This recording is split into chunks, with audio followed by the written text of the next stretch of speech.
I've learned a lot about medicine and like physiology, anatomy, but also about myself. And I feel like that's important for the path I want to take. I've realized that I'm capable of becoming a healthcare professional, and I've gained confidence both as a person and as an aspiring healthcare professional. Finding people who I can be around and talk to more freely, I guess, and finding out new things about medicine, about the medical field, and just life in general.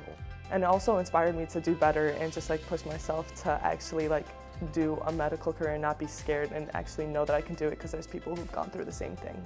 I think the RYSE MED program allowed me to think kind of clearly for college because I was scared and I was nervous that, oh, I'm gonna fail some classes, oh, what if I don't get into college, or what if I don't get accepted. Now seeing all the doctors come up, everybody from the healthcare professions, I feel much better, like I'm not gonna fail. RYSE MED has such a big impact on me because I believe that I am a whole different person before and after this program. This program has made me more mature, more responsible.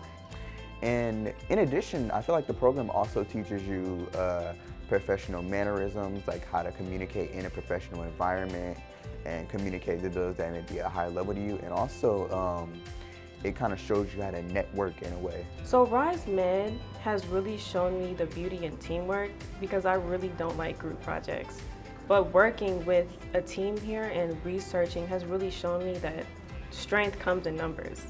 And they tell us their story, their journey, and their success and their failures. I think the failures part is very important into becoming a doctor.